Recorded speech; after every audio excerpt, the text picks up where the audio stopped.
કરી લઈએ મેષ રાશિની. મેષ રાશિ કે જેના અક્ષર છે અલઈ, જેનો સ્વામી બને છે મંગળ મહારાજ. મેષ રાશિ વાળા જાતકો માટે આજના દિવસની અંદર ખાસ કરીને ધન સંબંધિત થોડો ઘણો વધારો થતો જણાશે.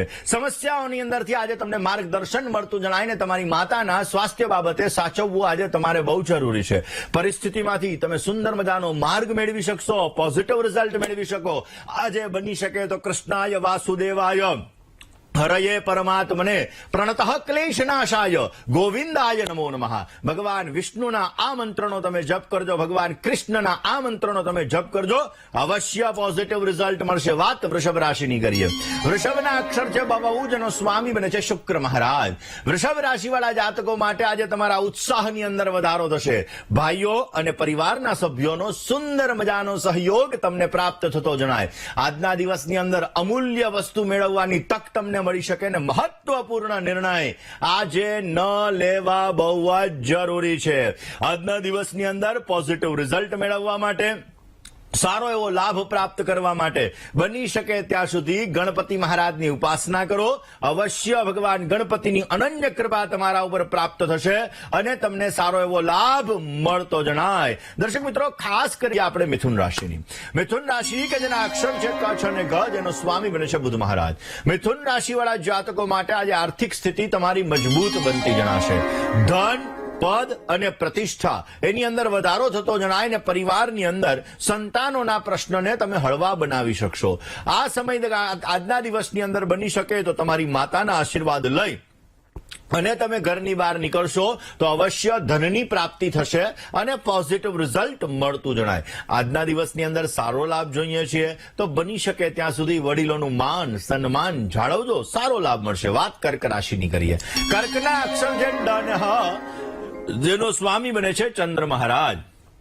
કર્ક રાશિવાળા જાતકો માટે યાત્રા પ્રવાસથી સુંદર મજાનો લાભ પ્રાપ્ત થતો જણાશે. સન્માન અને લાભ આ બંને વસ્તુઓ તમારા જીવનની અંદર પોઝિટિવ રિઝલ્ટ મળતી જણાય. આજના દિવસની અંદર તમારા સ્વાસ્થ્ય બાબતે કાળજી રાખવી બહુ જરૂરી છે અને કારણ વગરનું ચિંતા, કારણ વગરનું ટેન્શન ન લેવું તમારા માટે હિતાવહ છે. આજના દિવસની અંદર પોઝિટિવ રિઝલ્ટ જોઈતું હોય તો કર્ક રાશિવાળા જાતકોએ આજે બની શકે ત્યાં સુધી યસ્ય સ્મરણ માત્રેણ જન્મ સંસાર બંધનાત વિમુચ્યતે નમસ્ તસ્મૈ વિષ્ણવે પ્રભ વિષ્ણવે. વિષ્ણુ સહસ્રનો પાઠ કરજો, અવશ્ય આપને પોઝિટિવ રિઝલ્ટ મળતું જણાશે. સિંહ રાશિની. સિંહ રાશિ કે જેના અક્ષર છે મ અને ટ, જેનો સ્વામી બને છે સૂર્ય મહારાજ. સિંહ રાશિવાળા જાતકો માટે પિતા તથા વડીલનો સુંદર મજાનો સહકાર તમને પ્રાપ્ત થતો જણાશે. ભાગ્યમ ફલતિ સર્વત્રમ. આજે તમે તમારા ભાગ્ય બળના આધારે આગળ વધી શકશો, પોઝિટિવ લાભ મળશે. પરિવારથી થોડો ઘણો તણાવ, થોડું ઘણું ટેન્શન, થોડી ઘણી ચિંતા રહેતી જણાશે. વાણી ઉપર સંયમ રાખવો બહુ જરૂરી છે, કારણ કે વાણી તમને જશ પણ અપાવે અને વાણી તમારા જીવનની અંદર તમને અપજશ પણ પ્રદાન કરે. માટે વાણી ઉપર જેટલો સંયમ રાખશો એટલો તમને સારો લાભ મળી શકે. એવું કહેવાય છે કે માણસને ઝાપટ આપણે મારીએ ને તો એ ઝાપટના ઘા રૂજાઈ જાય, પરંતુ આપણે બોલેલા વાક્ય આજીવન માણસના હૃદયની અંદર રહે છે. માટે આજે સિંહ રાશિવાળા જાતકોએ વાણી ઉપર સંયમ રાખવો બહુ જ જરૂરી છે. બની શકે ત્યાં સુધી ભગવાન સૂર્યની આરાધના કરો, ગાયત્રી મંત્રના જપ કરો, અવશ્ય લાભ મળશે. વાત કન્યા રાશિની કરીએ. કન્યાના અક્ષર છે પઠ અને હણ, જેનો સ્વામી બને છે બુધ મહારાજ. કન્યા રાશિવાળા જાતકો માટે પારિવારિક જીવન તમારું આજે સુખમય બનતું જણાશે. સંતાન પક્ષ તરફથી આજે તમને સારો લાભ મળી શકે અને ધન પ્રાપ્તિ માટે આજે ઉત્તમ પ્રકારના યોગો જણાઈ રહ્યા છે. આજે પૈસા લેવામાં અને પૈસા દેવામાં થોડી સાવધાની રાખજો, નહીતર તકલીફોનો દોર વધારે રહેશે. આજના દિવસની અંદર સારો લાભ જોઈએ છે તો આજે શુક્રવારનો દિવસ છે. માં લક્ષ્મીજીના મંદિરે દર્શન કરો, લક્ષ્મીજીને કમળનું પુષ્પ અર્પણ કરો, અવશ્ય તમને પોઝિટિવ રિઝલ્ટ મળતું જણાય. દર્શક મિત્રો, આપણા શાસ્ત્રોની અંદર સૂવાનું પણ વિશેષ મહત્વ છે. કઈ દિશાની અંદર મોઢું રાખીને સૂવું, ગર્ભાધાનમાં આ બધી વસ્તુઓ દર્શક મિત્રો મહત્વની છે. કારણ કે આપણે જે દિશાની અંદર મુખ કરી અને સૂઈએ છીએ એ દિશા પણ ક્યાંક ને ક્યાંક ભાગ ભજવતી હોય છે.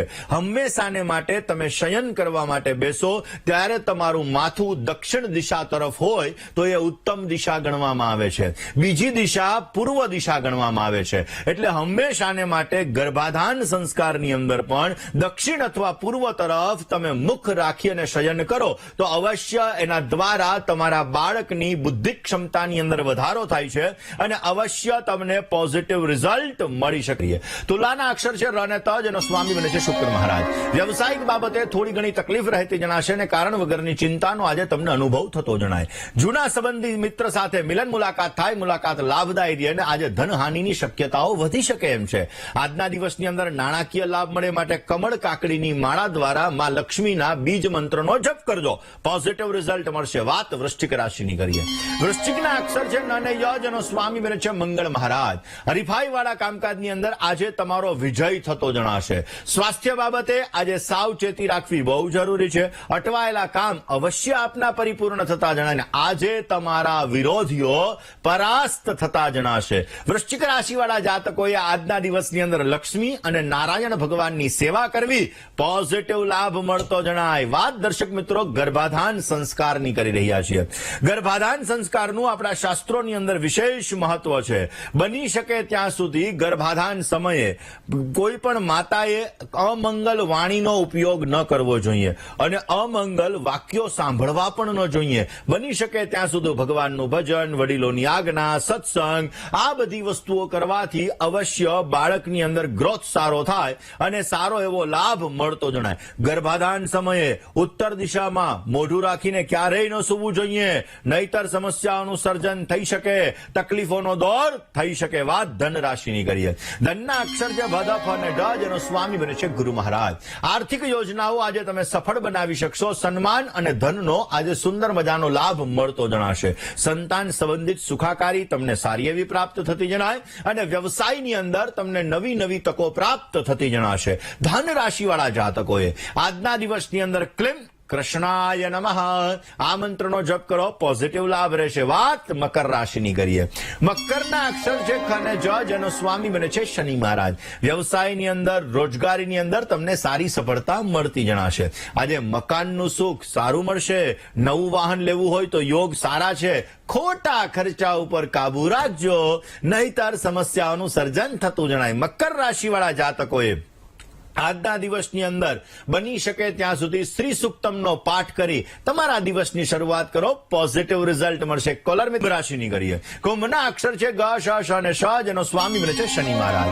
કુંભ રાશિવાળા જાતકો માટે ઘર વપરાશની ચીજોની અંદર વધારો થતો જણાશે. આજના દિવસની અંદર આજીવિકાની અંદર નવી તકો મળી શકે અને પરિવારથી સામાન્ય તણાવ, ચિંતા, ટેન્શન રહેતું જણાય. આવક અને જાવકનું પ્રમાણ આજે જળવાઈ રહેતું જણાય. આજના દિવસની અંદર કનકધારા સ્તોત્રનો પાઠ કરી દિવસની શરૂઆત કરો, પોઝિટિવ લાભ રહેશે. વાત મીન રાશિની કરીએ. મીનના અક્ષર છે દ, ચ, ઝ અને થ, જેનો સ્વામી બને છે ગુરુ મહારાજ. વ્યવસાયિક યોજનાઓને અવશ્ય તમે પરિપૂર્ણ કરી શકશો. ચામડી અથવા પેટને લગતી સામાન્ય ફરિયાદ રહેતી જણાય. પરિવારજનોનો સંપૂર્ણ સહયોગ મળી શકશે અને ભાગીદારીવાળા કામકાજની અંદર આજે તમારે સાવચેતી રાખવી જરૂરી છે. આજના દિવસની અંદર તમારે સારો લાભ જોઈતો હોય તો ભગવાન ગણેશની ઉપાસના કરજો, અવશ્ય સારો લાભ રહેશે. રોકાઈએ.